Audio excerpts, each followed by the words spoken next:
Olá pessoal, eu sou o professor Bruno aqui do Rico Domingues Concurso. Estou aqui para passar umas dicas do concurso da CIASC para você que está se preparando para mais uma conquista. O programa que a gente vai trabalhar nesse concurso, ele é desde a atualidade, passando por pontos e fatos atuais, né? Esses números de população, fome, guerras, terrorismo, inclusive chegando dentro de Santa Catarina, que é uma situação bastante interessante de se ver, né? Porque você vai trabalhar com o mundo, consequentemente com o Brasil, e lembrando, a FEPES ela tem uma característica, ela sempre busca alguma coisa relativa ao estado de Santa Catarina. O que nós teríamos hoje numa manga para dizer para vocês, olha, tome bastante cuidado com isso.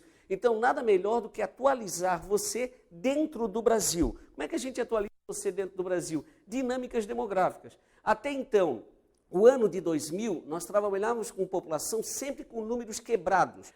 Quando a gente trabalha com esse número fragmentado, que é a população do Brasil, e nós vamos fazer uma junção com a área territorial, nós temos a ideia da densidade demográfica.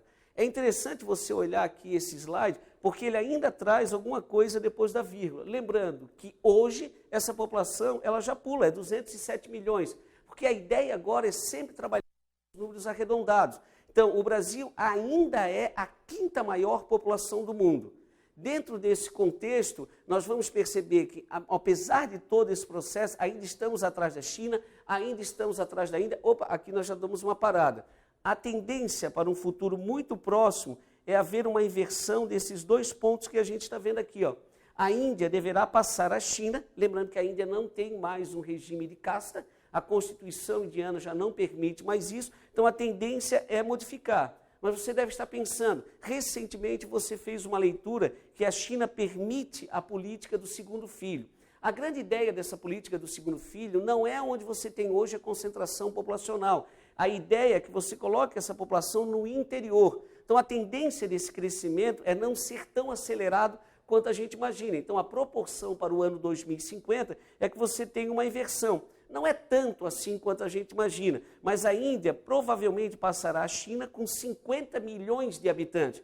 Para uma população acima de 1 bilhão, 50 milhões ele até aparenta ser um valor até pequeno dentro desse contexto. E dentro do território brasileiro, quando a gente coloca o Brasil como a quinta maior população do mundo, como é que na realidade ele se distribui dentro dessa forma? Então nós vamos lembrar sempre o seguinte, a região sudeste, devido aos fenômenos migratórios que para cá ocorreram grande parte do período da história do Brasil, ainda é a que concentra o maior grupo de população.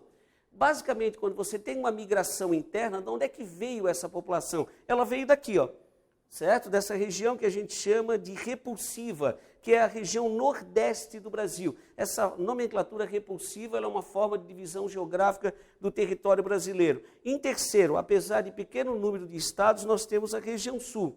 E aqui está basicamente um pontozinho que a gente teria que tomar cuidado, que é quando a gente coloca a região norte e a região centro-oeste do Brasil. A região norte, por uma pequena quantidade, ou seja, em torno de 2 milhões, ainda é a quarta maior. Até porque você vai lembrar, o Brasil se ocupava a vertente litorânea, nunca a vertente do interior. Essa ideia de ocupar a vertente do litoral fez com que o centro-oeste fosse a última área ocupada do território brasileiro. Então, uma dica aí sobre população, né? E para fechar essa nossa conversa, pessoal, certo? A gente vai aguardar vocês, que vocês sejam muito bem-vindos, né? Aí assistir a nossa aula, isso foi só um gostinho para ficar aí com vocês. Então, boa sorte, estamos esperando vocês, tá?